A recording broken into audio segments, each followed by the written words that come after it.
நமச்சிவாய வாழ்க. நாதந்தாள் வாழ்க. இமைப்பொழுதும் என் நெஞ்சில் நீங்காதான் தாழ் வாழ்க.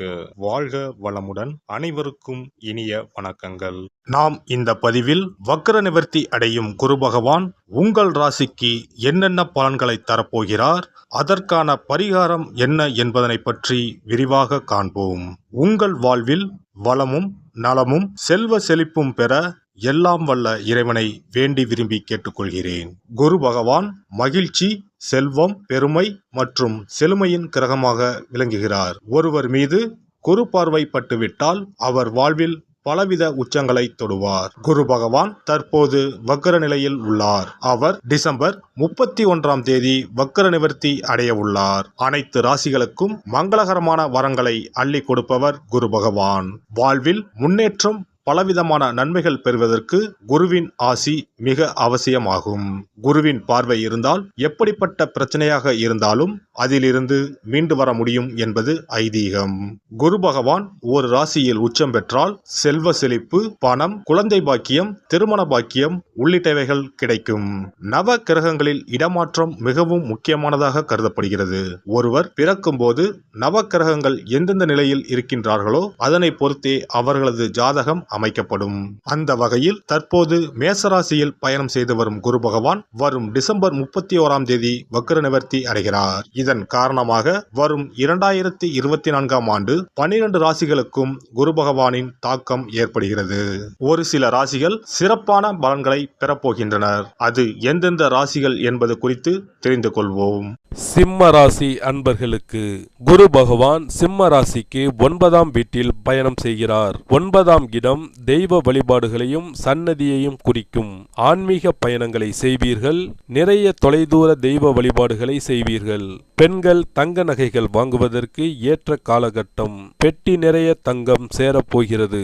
ஜோதிடம், ஆன்மீக துறையில் இருப்பவர்களுக்கு நல்ல வாய்ப்புகள் தேடி வரும்.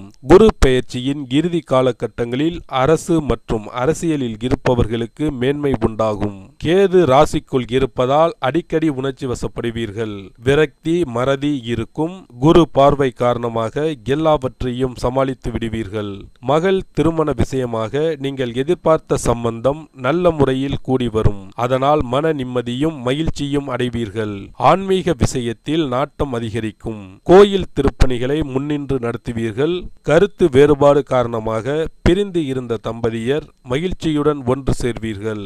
ராகுவுடன் சஞ்சாரம் காரணமாக கூட்டு தொழிலில் இருப்பவர்களுக்கு பிரச்சனைகள் வரும். ஒரு சிலருக்கு சுயமாக தொழில் தொடங்கும் பாக்கியம் உண்டு.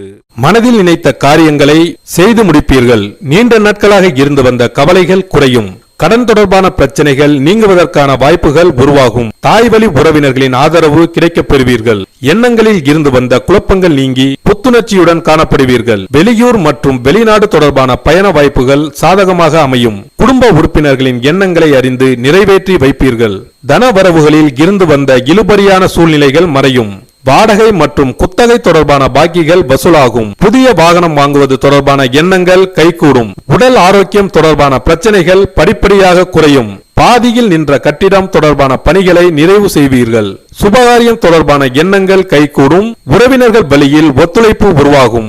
வாழ்க்கை துணைவரை பற்றிய புரிதல் மேம்படும். உத்தியோக பணிகளில் இழுபறியான சூழ்நிலைகள் மறையும். குழந்தைகள் வழியில் சில விரயங்கள் அவ்வப்போது ஏற்பட்டு நீங்கும். வியாபார பணிகளில் முதலீடுகள் அதிகரிக்கும். மாணவர்களுக்கு பாடங்களில் இருந்து வந்த குழப்பங்கள் நீங்கி தெளிவு பிறக்கும். உடல் ஆரோக்கியம் மேம்படும். ஆராய்ச்சி தொடர்பான கல்வியில் எதிர்பார்ப்புகள் நிறைவேறும். போட்டித் தேர்வுக்கு ஈடுபட்டு வெற்றி வாகை சூடுவீர்கள். வங்கி சார்ந்த துறைகளில் இருப்பவர்களுக்கு நல்ல முன்னேற்றம் ஏற்படும். உத்தியோக பணிகளில் புதிய வாய்ப்புகளும் திறமைகளை வெளிப்படுத்துவதற்கான சூழ்நிலைகளும் சாதகமாக அமையும். உயர் அதிகாரிகளிடம் இருந்து வந்த கருத்து வேறுபாடுகள் குறையும். தேவையற்ற சஞ்சலங்கள் நீங்கி மன நிம்மதியான சூழல் உருவாகும். பழைய வாகனங்களை மாற்றி அமைப்பதற்கான வாய்ப்புகள் அமையும். உத்தியோக மாற்றம் தொடர்பான சிந்தனைகள் மேம்படும். வியாபார பணிகளில் அலைச்சல்கள் மேம்படும். சிறு மற்றும் குறுந்தொழில் செய்பவர்களுக்கு தனவரவுகள் சாதகமாக இருக்கும். கால்நடை தொடர்பான வியாபாரங்களில் லாபங்கள் மேம்படும். கணினி சார்ந்த துறைகளில் நல்ல வாய்ப்புகள் கிடைக்கப் பெறுவீர்கள். விவசாயம் சார்ந்த துறைகளில் மேன்மையான சூழ்நிலை காணப்படும். புதிய கால்நடை வாங்குவது தொடர்பான எண்ணங்கள் கைகூடும். பாசன வசதி தொடர்பான பிரச்சனைகள் குறையும். உறவினர்களின் சுப நிகழ்ச்சியில் கலந்து கொண்டு மனம் மகிழ்வீர்கள். அரசியல்வாதிகள் கட்சி தொடர்பான உயர் பொறுப்பில் இருப்பவர்களிடம் விட்டு கொடுத்து செல்லவும். கட்சி நிமித்தமான புதிய முயற்சிகளில் எதிர்பார்ப்புகள் நிறைவேறும். உடன் இருப்பவர்களின் உதவிகள் புதிய மாற்றத்தை ஏற்படுத்தும். எண்ணிய செயல்களை செயல்படுத்துவதில் சில எதிர்ப்புகளால் கால தாமதமாகி நிறைவேறும். கலை சார்ந்த துறையில் இருப்பவர்களுக்கு எதிர்பாராத சில அலைச்சல்களின் மூலம் புதிய அனுபவங்களும் விரயங்களும் உண்டாகும். வித்தியாசமான கலை ரசனை மற்றும் சிந்தனைகள் அதிகரிக்கும். தனவரவில் இருந்து வந்த இழுபறிகள் குறையும். வரவிருக்கின்ற குரு பயிற்சியின் மூலமாக புதுவிதமான பயணங்கள் உண்டாகும். குடும்ப உறுப்பினர்களின் ஆதரவுகளாலும் புத்துணர்ச்சியான சிந்தனைகளாலும் முன்னேற்றத்தை உருவாக்குவீர்கள். எதிர்காலம் மற்றும் தனம் சார்ந்த விஷயங்களில் விழிப்புணர்வு வேண்டும். பரிகாரம்: வியாழக்கிழமை தோறும் குலதெய்வ வழிபாடு செய்து வர எண்ணங்களில் தெளிவும் புத்துணர்ச்சியும் உண்டாகும். குரு பகவான் உங்களின் ஜாதகத்தில் சுபமானதாக அமையாமல் இருப்பின் கண்டிப்பாக அதற்கான பரிகாரம் செய்யும் விதமாக குரு பகவானுக்கு சிறப்பு பெற்ற ஆலயங்களுக்கு செல்வதும், வியாழக்கிழமைகளில் விரதமிருந்து குரு பகவானுக்கு கொண்டை கடலையை மாலையாக கோர்த்து அணிவித்து மஞ்சள் நிற மலர்களால் அலங்கரித்து நெய் தீபமேற்றி வழிபடவும். தானம் போன்றவற்றை காலை பொழுதிலும், மந்திர ஜபங்களை மாலை பொழுதிலும் செய்யவும். அருகில் இருக்கும் ஆலயங்களில் நவகிரகத்தில் இருக்கும் குரு பகவானுக்கு மஞ்சள் நிற வஸ்திரத்தை சாற்றி சிறப்பாக வணங்கி வாருங்கள். அதற்காக பரிகாரம் என்ற பெயரில் பணத்தை வீண் விரயம் செய்ய வேண்டாம்.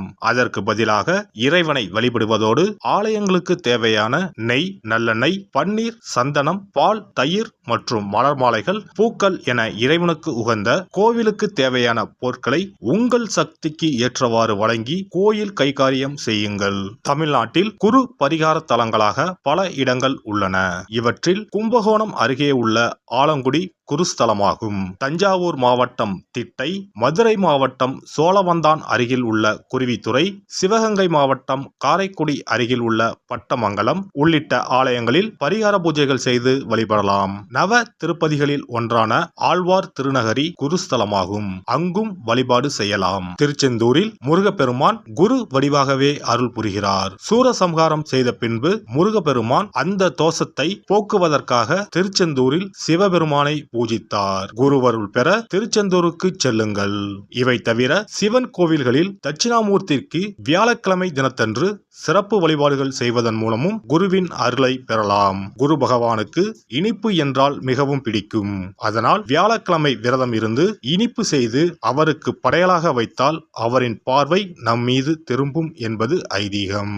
எல்லாம் வல்ல இறையருளால் நீங்களும் உங்கள் அன்பு குடும்பமும் உடல் நலம், நீலாயுள், நிறை செல்வம், உயர் புகழ், மெய்ஞானம் ஓங்கி வாழ்க வளமுடன். இந்த வீடியோ உங்களுக்கு பிடிச்சிருந்தா லைக் பண்ணுங்க, ஷேர் பண்ணுங்க அண்ட் சப்ஸ்கிரைப் பண்ணுங்க. பக்கத்துல இருக்க பெல் ஐகானை கிளிக் பண்ணுங்க. நன்றி, வணக்கம், வாழ்க வளமுடன்.